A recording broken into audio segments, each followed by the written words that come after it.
예레미야 31장 14절 말씀 제가 봉독해 드리겠습니다. 내가 기름으로 제사장들의 마음을 흡족하게 하며 내 복으로 내 백성을 만족하게 하리라. 여호와의 말씀이니라. 아멘. 성경은 하나님의 은혜로 가득 차 있습니다. 백성들의 구원을 말씀하고 있고, 또 어렵거나 지치거나 쓰러진 사람들에 대해서 또 회복을 말씀하고 있고, 그리고 당신의 백성들에게 하나님께서 어떻게 베풀어 주시고 행하신 일들이 기록이 되어 있습니다. 우리가 익숙하게 여기는 용어 중에 하나 역경지수라고 하는 말이 있습니다. 역경과 고난에 굴하지 않고 어떻게 그것을 잘 판단해서 자신이 이루고자 하는 것을 성취해 나가는 능력을 역경지수라고 말하는데, 이 역경지수라고 하는 말에서 좀 지수, 이걸 좀 따와서 우리가 신앙 안에서 오늘 은혜의 지수를 한번 함께 이야기를 나누고, 그리고 또 여러분의 영성지수, 또 헌신지수, 또 하나님 앞에서 우리가 어떻게 행해 나가는 가운데 누리게 되는 행복 지수들을 함께 좀 나눠보기를 원합니다. 물론 이렇게 지수라고 표현하는 내용 속에서는 지금보다 더 나은 수치를, 굳이 우리가 표현하는 어떤 수치에서 그보다 높은 수치를 좀 기대하는 바가 있습니다. 한 예로 오늘 은혜 지수를 말한다고 하면, 내가 지금까지 하나님의 은혜를 이렇게 생각하고 또는 이렇게 고백하고 이만큼 내가 하나님의 은혜를 받았다라고 하는 것에서 조금이라도 더 나은 또는 수치가 높은 정도의 은혜를 한번 생각해 보고, 그래서 지금보다 더 하나님의 은혜에 대해서 말하고 고백하고 또 생각하고 또 나누고, 그러면서 여러분의 은혜가 더 풍성하고 크다는 것들을 서로 고백할 수 있는 기회가 주어지기를 바랍니다. 그래서 오늘 은혜 지수를 함께 나누기를 원하는데, 본문의 말씀을 대략 설명해 드리면 한 절을 선택했기 때문에 여러분들이 그 앞의 내용들을 좀 접할 이유가 있습니다. 하나님께서 하나님 앞에 범죄한 이스라엘 백성들, 하나님을 떠나서 이방신들을 섬기고 우상을 섬기던 그들에 대해서 하나님께서 돌아오라고 끊임없이 말씀을 하세요. 그런데 너희가 내게로 돌아오면 내가 너희에게 복을 주겠다고 말씀하고 있음에도 불구하고 이스라엘 백성들은 하나님을 다시금 찾는 게 아니라 오히려 더 악의 길로 나갔을 때 결국 북왕국 이스라엘과 남왕국 유다가 멸망 또는 바벨론의 포로로 잡혀가는 일들을 겪게 되는 거죠. 바벨론의 포로로 잡혀간 이스라엘 백성들에게 하나님이 주시는 말씀은 분명했습니다. 즉 예레미야 선지자를 통해서 주신 말씀은, 너희가 하나님 앞에 악을 행함으로 인해서 하나님의 심판이 임하게 된다. 북방에서 바벨론이 우리를 공격해 오게 될 텐데, 너희를 쳐들어오게 될 텐데, 그때는 그들과 맞서 싸우지 말고 그들에게 항복하라. 이것이 하나님께서 예레미야 선지자에게 주셨던 말씀이에요. 그리고 그것으로 끝나는 말씀이 아니라 하나님은 더하여 70년 후에, 너희가 포로로 잡혀가면 70년 후에 다시금 너희를 돌아오게 하겠다라고 하는 회복을 말씀해 주시게 됩니다.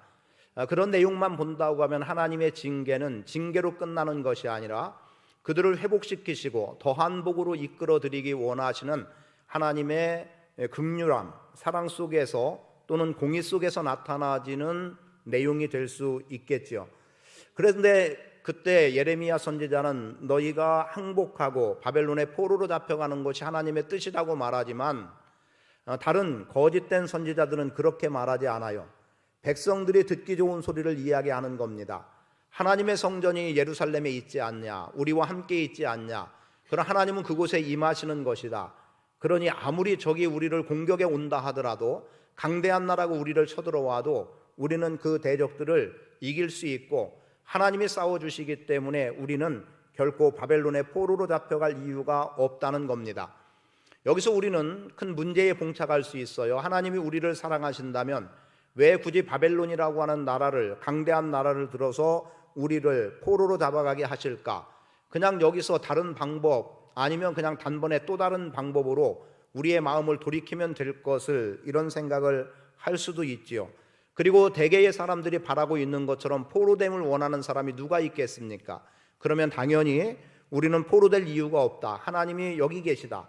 그 말은 맞습니다. 말은 맞지만 하나님이 뜻하고 말씀하심과 그들의 자의적인 생각과는 엄청난 차이가 있는 거예요. 결국 이스라엘 즉 유다는 바벨론의 포로로 잡혀가게 되고 그 포로로 잡혀간 그 가운데 하나님은 그들과 함께 하세요. 하나님의 뜻이 그렇기 때문에 바벨론의 포로로 잡혀간 그들 가운데 하나님은 함께 동행하시는 겁니다. 이동해 가신 거죠. 그간의 생각은 하나님의 성전에만 하나님이 계시다고 생각했는데 이 바벨론의 포로 기간을 통해서 이스라엘 백성들이 보게 되고 성경을 읽는 우리가 보는 바는 분명한 거죠. 당신의 백성이 있는 그곳에 하나님은 함께 하신다는 것이고 그리고 고난의 사람들이 있는 그곳에 하나님은 함께 하신다라는 겁니다. 그런데 실제로 어떤 일들이 일어났냐? 포로로 잡혀간 사람들 외에 남은 백성들이 있었어요. 거기에 대한 설명은 느헤미야 1장의 말씀을 보면 대략 알 수 있는데 느헤미야의 사촌으로 불려지는 하나냐가 지금 느헤미야에게 왔습니다. 느헤미야가 고국에 대한 소식을 물어요. 그랬더니 하는 얘기가 지금 고국에 남아있는 백성들의 형편이 포로로 잡혀온 이들보다 못합니다. 너무 고통스럽고 어려움 속에 있다는 거예요. 이방인들이 계속해서 무너진 성벽을 넘어서 우리를 공격해 오고 우리의 물건들을 탈취해 가고 그래서 헐벗고 굶주림이 우리 가운데 있다는 이야기를 듣게 되죠. 그래서 느헤미야는 결과적으로 고국에 대한 생각 때문에 하나님 앞에서 슬피 울며 금식하며 하나님의 뜻을 구하죠. 그리고 결단합니다. 더 이상 외적인 세력으로부터 고통을 당하지 않게 하기 위해서 무너진 성벽을 재건하겠다는 거예요. 그리고 바벨론 왕의 제가를 받아서 성벽을 재건하는 일을 잘 감당해 나가고 있음을 보게 되죠. 그런 내용들이 이제 구약 성경에 기록된 내용들이고 오늘 본문의 말씀, 이제 포로기에서 완전히 돌아온 상태는 아닙니다. 그런 가운데 하나님의 약속이 분명하게 들려지는 바 무엇라고 말씀하고 있냐면 내가 그들을 회복시켜 주겠다라고 하는 약속이 들려지는 거예요. 그 내용이 짧게는 어디부터 기록되고 있냐면 10절부터 기록되어 있습니다. 이방인들이여 너희는 여호와의 말씀을 듣고 먼 섬에 전파하여 이르기를 이스라엘을 흩으신 자가 그를 모으시고 목자가 그 양떼에게 행함같이 그를 지키시리로다.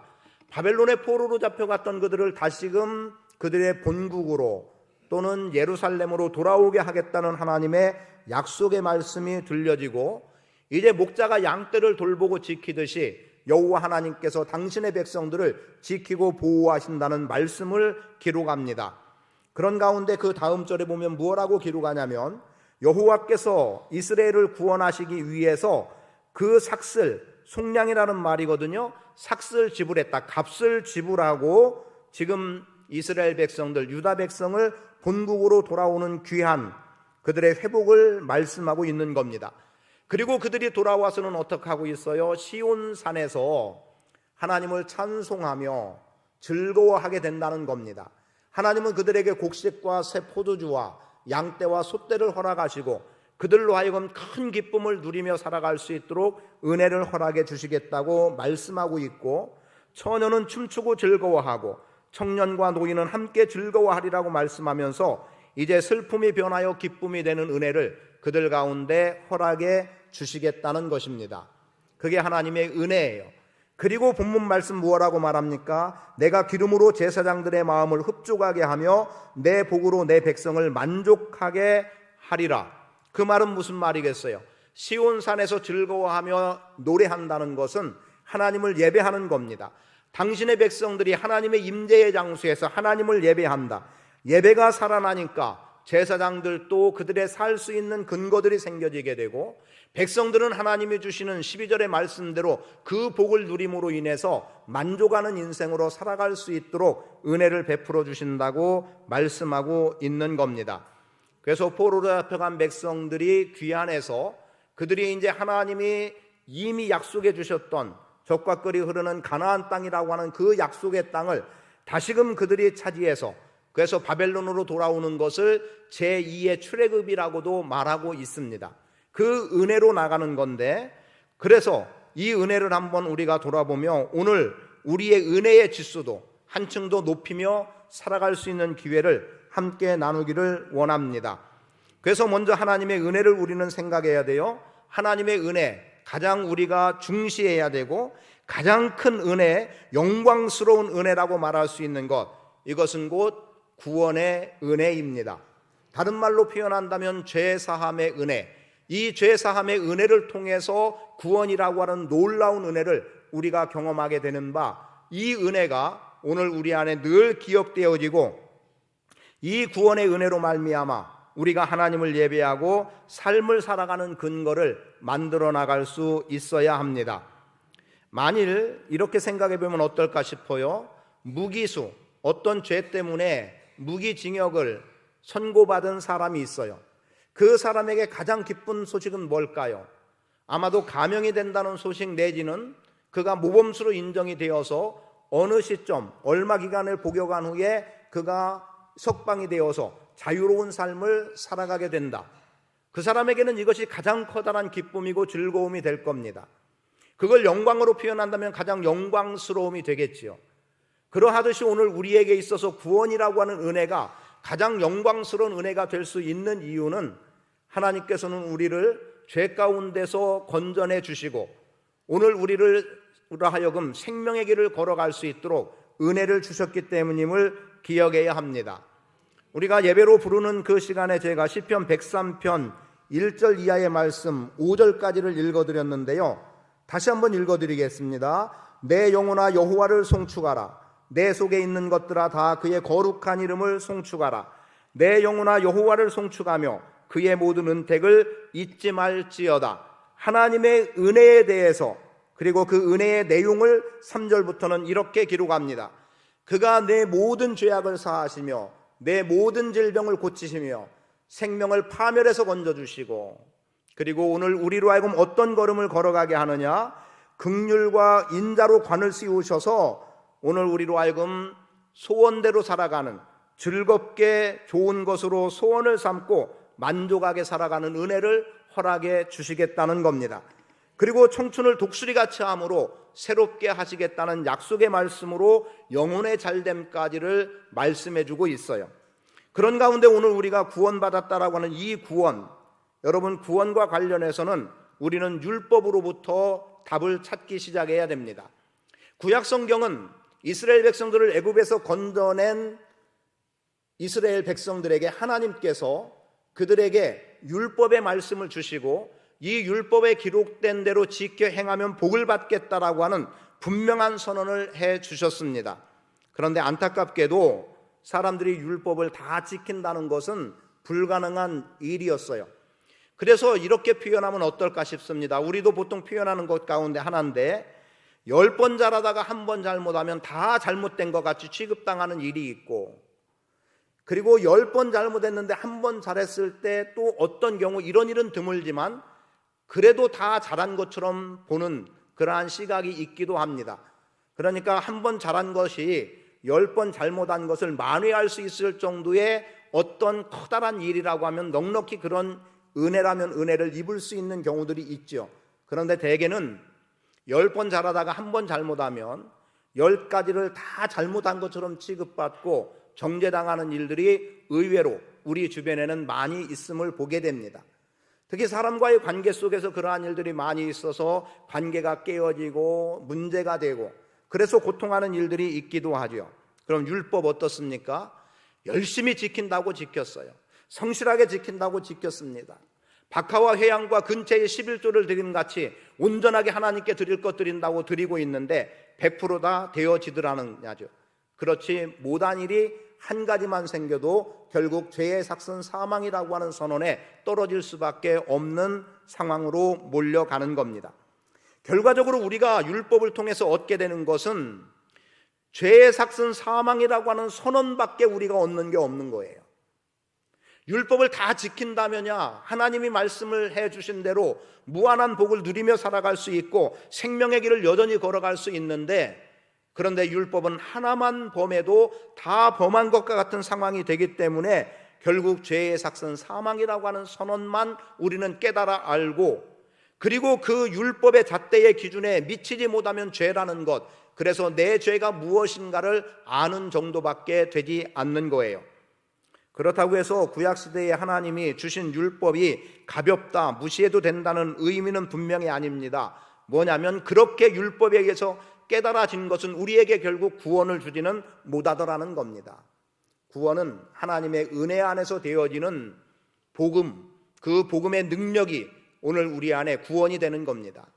율법을 지켜서 구원받는 것이 아니라 율법은 부득이 어떤 이유로라도 지키지 못하는 일들이 생기기 때문에 그 선언은 사망이지만 하나님께서 우리에게 은혜로 주신 구원은 예수 그리스도의 십자가의 구속의 사건으로 되어지는 일이기 때문에 또 예수의 핏값으로 우리가 구원을 받는 것이기 때문에 그것이야말로 진정한 오늘 우리 안에 구원을 허락해 주는 겁니다.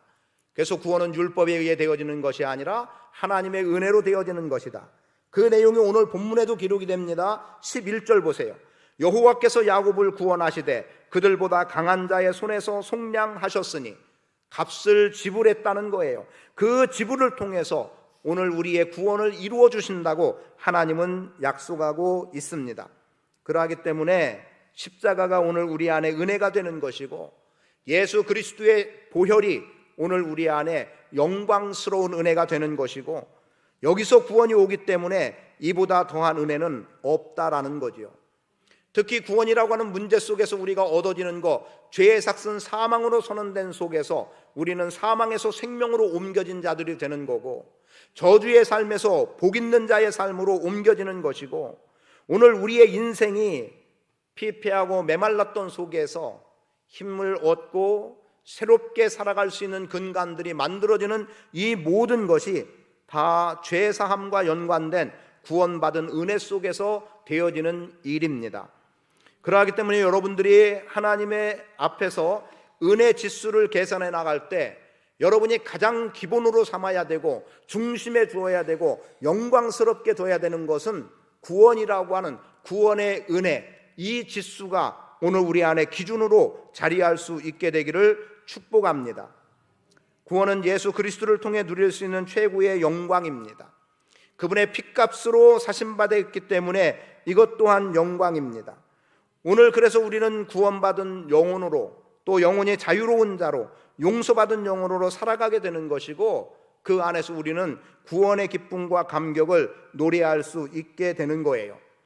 예수 그리스도를 통한 은혜의 풍성함 없이는 결코 오늘 우리 안에 구원은 있을 수 없고 값없이 구속함을 입은 우리만이 참다운 구원의 기쁨과 감격을 누군가에게 말할 수도 있고 그 은혜 하나 때문에 우리는 힘으로도 살아갈 수 있는 기회를 얻게 되는 겁니다. 저는 여러분들이 구원받은 은혜가 여러분의 삶의 중심에 있기를 바라고 그 구원받은 은혜를 중심으로 해서 은혜의 지수를 하나님이 베풀어 주시는 은혜의 지수를 늘려나가고 높여나가는 삶을 사시기를 축복합니다. 자, 이제 본문 말씀은 14절만 읽었지만 바로 다시 한번 그 위에 12절의 말씀을 보세요. 11절은 구원의 은혜를 말하고 있다면 12절은 일상 속에서 누리게 되는 영광스러움의 은혜를 말해주는데 그들이 와서 시온의 높은 곳에서 찬송하며 여호와의 복 곧 곡식과 새 포도주와 기름과 어린 양의 떼와 소의 떼를 얻고 크게 기뻐하리라. 그 심령은 물된 동산 같겠고 다시는 근심이 없으리라고 말씀합니다. 이 속에서 발견해야 되는 것은 성령의 내주하심을 경험해 나갈 수 있어야 합니다. 자, 시온의 높은 곳에서 하나님을 찬송합니다. 누가요? 하나님의 백성들, 포로에서 돌아온 백성들. 그것을 단적으로 말해서 예배라고 표현하겠습니다. 그리고 그 예배 가운데 하나님은 임재하시는 거죠. 성전에 임재하시고 예배 가운데 임재하시고 오늘 우리 가운데 임재하시는 거예요. 그 임재하시는 분은 성령이십니다. 마태복음에도 기록이 되고 있고 누가복음 11장에 보면 우리 사람들이 필요로 하는 것들이 있죠. 무엇을 먹을까, 무엇을 마실까, 무엇을 입을까. 교동문을 통해서도 보았습니다만 그게 우리의 삶에 어쩌면 전부 같은 거예요. 먹을 것 풍족하고 좋은 집이 있고 입을 것 있으면 우리는 어떻게든 다 넉넉함 속에서 기쁘게 살아갈 수 있다는 겁니다. 그런데 먹을 게 부족하고 또는 입을 게 시원찮고 내 집이 없으면 얼마나 불편한 일이 되겠습니까? 그런데 이런 속에서 말씀은 이렇게 기록이 돼요. 기도의 응답과 관련한 말씀입니다. 자, 한 아버지에게 자식이 있어요. 그 자식이 아버지에게 떡을 달라고 하는데 뱀을 주고 생선을 달라고 하는데 전갈을 줄 부모가 있겠느냐? 아무리 악한 아버지일지라도 자식이 구하는 것에는 좋은 것을 준다.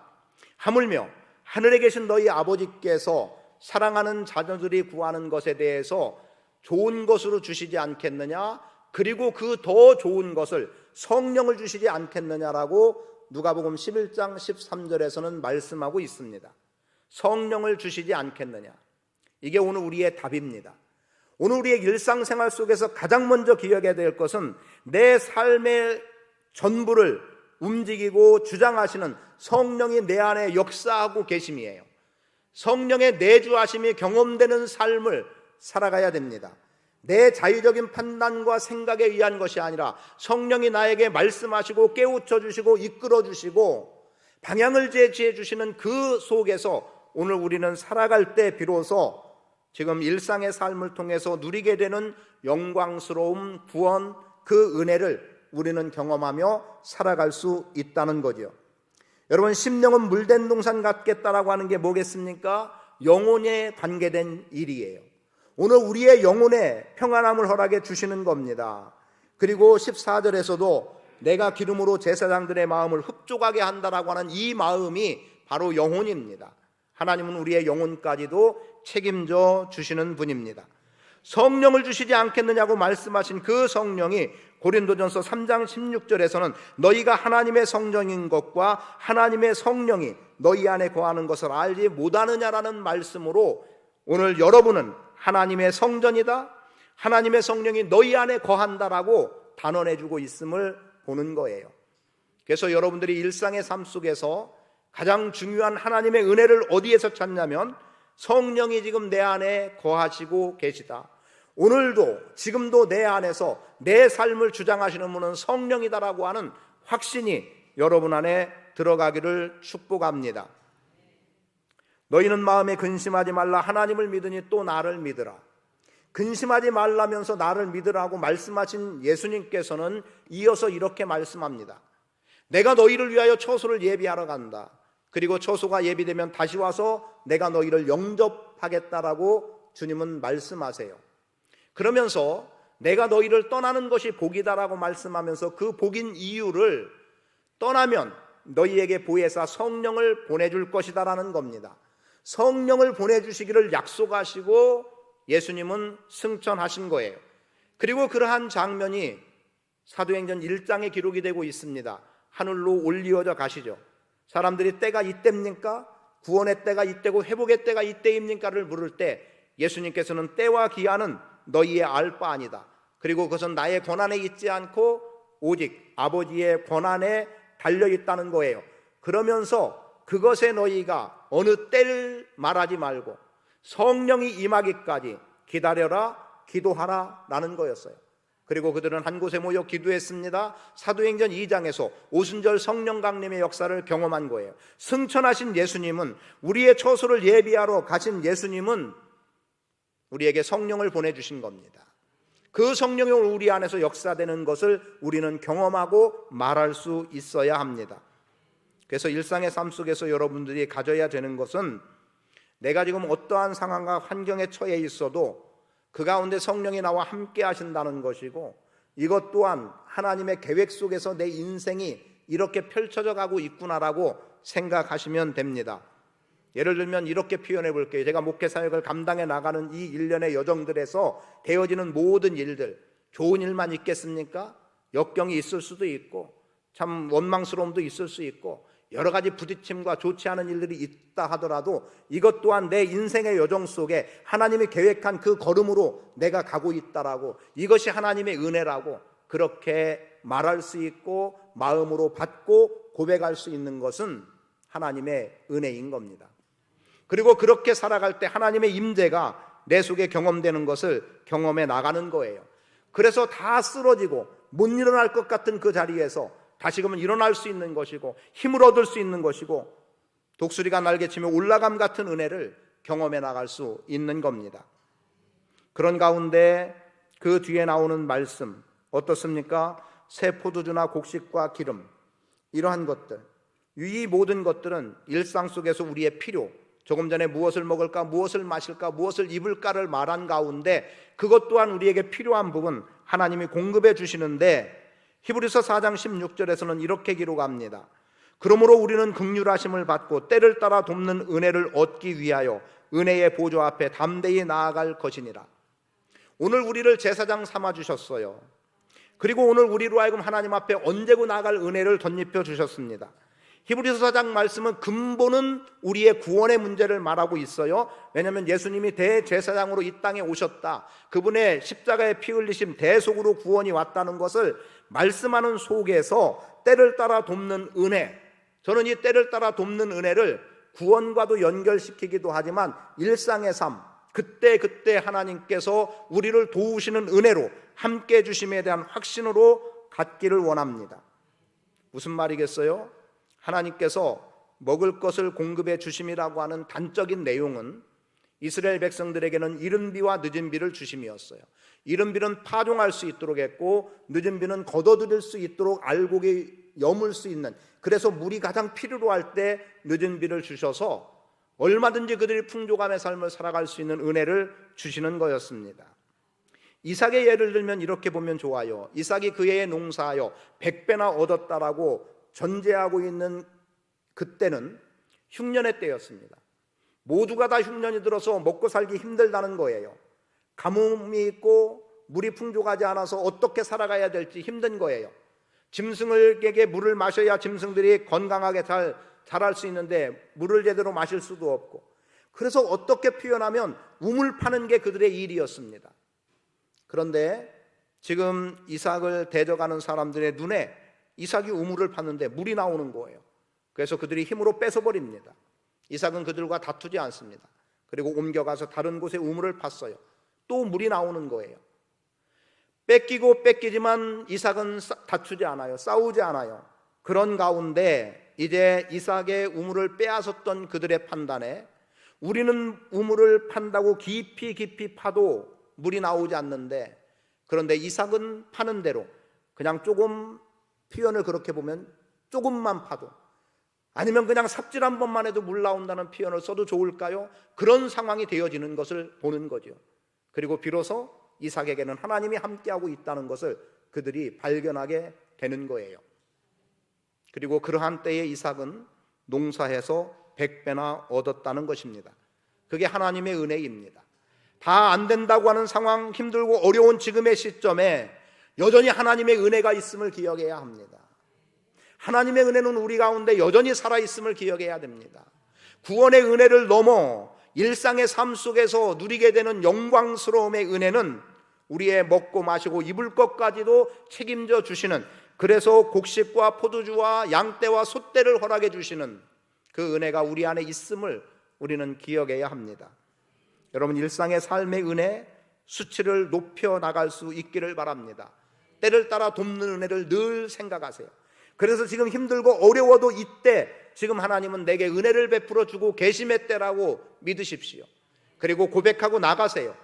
그럴 때 은혜의 수치는 높아질 수밖에 없는 이유는 하나님이 거기에서 도움으로 역사하시기 때문에 가능한 일입니다. 디모데전서 1장 14절은 사도 바울이 자신의 사도됨과 관련해서 나를 충성되이 여기셔서 나를 사도로 삼아 주셨다는 겁니다. 예수님, 주님 쪽에서 충성되이 여기지 않으면 자기는 사도가 될 자격도 없는 거예요. 나는 핍박자요, 폭행자요, 그저 자신에 대해서 그렇게 일컬었어요. 도무지 구원받을 수 없는 자신을 불러서 구원에 이르게 하시고, 충성스럽게 일 감당할 수 있는 능력이 없는 자신임에도 불구하고 충성되이 여기셔서 직분을 맡겨주시고, 그리고 그를 통해서 영광을 받으시게 되는데, 사도 바울은 그 일에 대해서 이렇게 고백합니다. 우리 주의 은혜가 그리스도 예수 안에 있는 믿음과 사랑과 함께 넘치도록 풍성하였도다. 여러분, 풍성하다고 바울에게 말하기가 쉽지 않아요.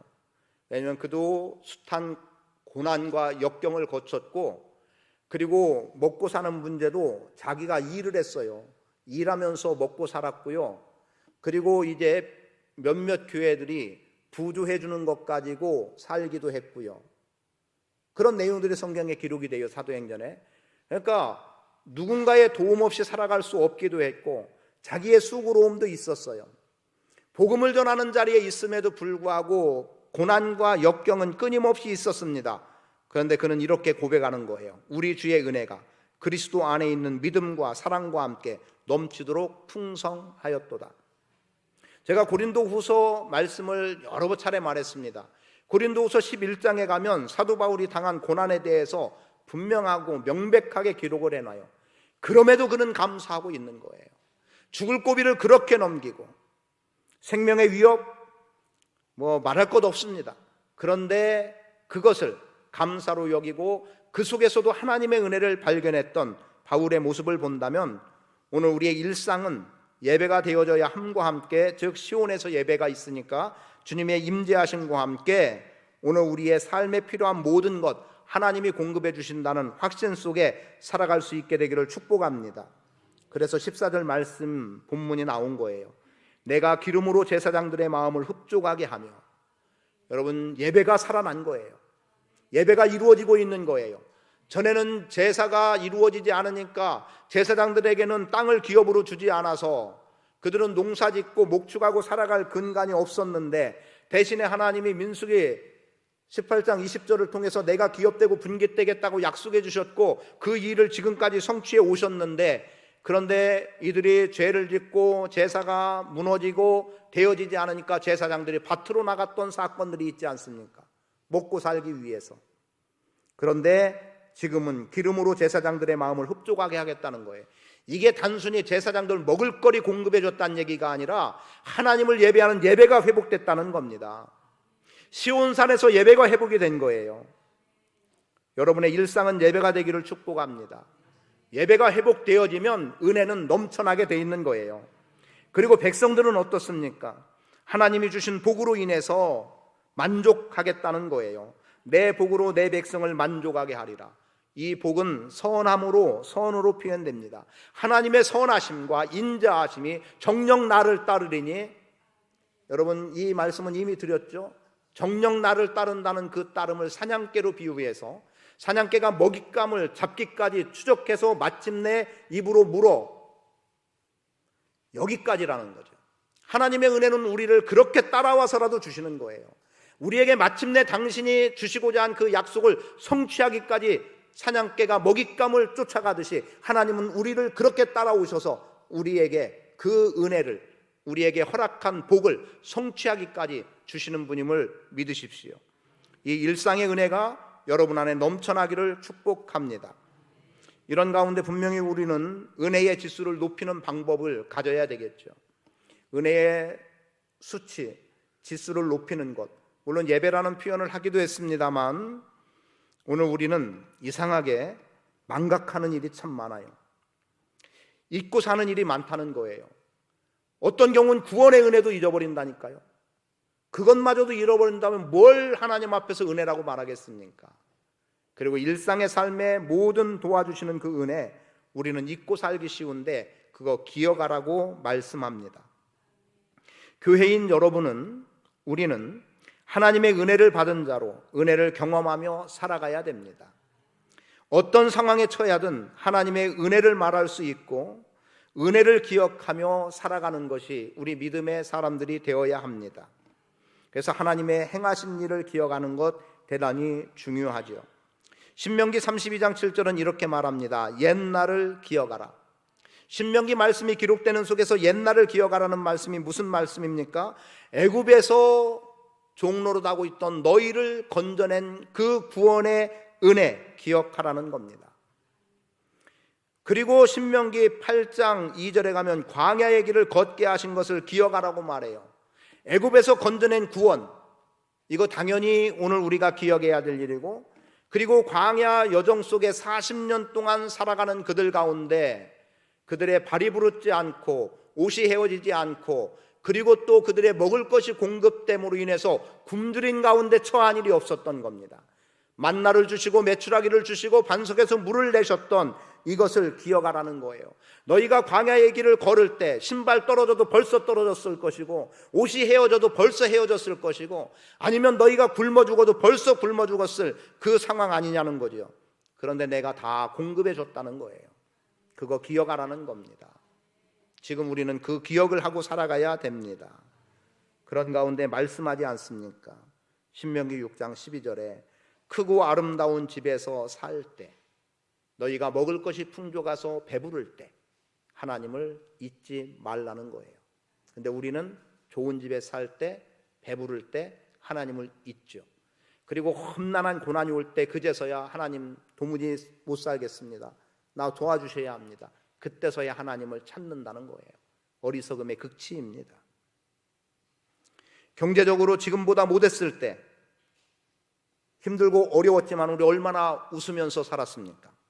정말 행복하다고 하지 않았습니까? 그런데 지금 어떻습니까? 경제적으로 풍족하다고 할 때, 그리고 어려웠을 때보다 지금 잘 살게 된 지금 어때요? 조금 어려우니까 엄청나게 어려운 것처럼 우리는 살아가고 있고 힘들어하고 있고 불평과 원망을 많이 하고 있지 않습니까? 여러분 어려웠을 때 그때를 한번 기억해 보세요. 그때를 기억해 본다면 지금 더한 은혜인 것 부정할 수 없습니다. 그런데 지금 잘 살다가 조금 어려워지니까 그것 때문에 불평과 불만이 우리 안에 많이 있는 것들을 보게 되죠. 여러분 잘 됐을 때, 풍족할 때 하나님의 은혜를 더 기억하며 살아갈 수 있게 되기를 축복합니다. 지금이 우리가 가장 하나님의 은혜에 감사하고 그리고 영광 돌리고 이것이 하나님의 은혜라고 말할 수 있는 때입니다. 시편 103편 3절부터 다시 읽어드리면 그가 내 모든 죄악을 사하시며 내 모든 병을 고치시며 내 생명을 파멸해서 속량하시고 인자와 긍휼로 관을 씌우시며 좋은 것으로 내 소원을 만족하게 하사 내 청춘을 독수리같이 새롭게 하시는도다. 이 은혜 잊지 마십시오. 은택을 잊지 말라고 말씀합니다. 여러분 구원의 은혜 잊지 마십시오. 하나님을 예배하며 살아가는 삶의 성령의 내재하심을 잊지 마십시오. 그리고 지금 일상에 필요한 것 하나님이 다 공급해주고 계시다는 것 잊지 마십시오. 내 손으로 수고한 건 분명히 있습니다. 그러나 하나님의 은혜가 그 가운데 임함으로 인해서 얻어짐의 결과들에 대해서 감사할 수 있어야 합니다. 교회, 하나님의 은혜 끊임없이 받는 교회 되어야 됩니다. 하나님의 은혜 항상 경험함으로 고백하는 교회 되어야 합니다. 그런 인생으로 사시는, 그래서 은혜의 지수가 풍성하게 높아지는 은혜를 하나님의 행하신 일을 기억하는 속에서 경험하는 복 있는 성도 되시기를 축복합니다.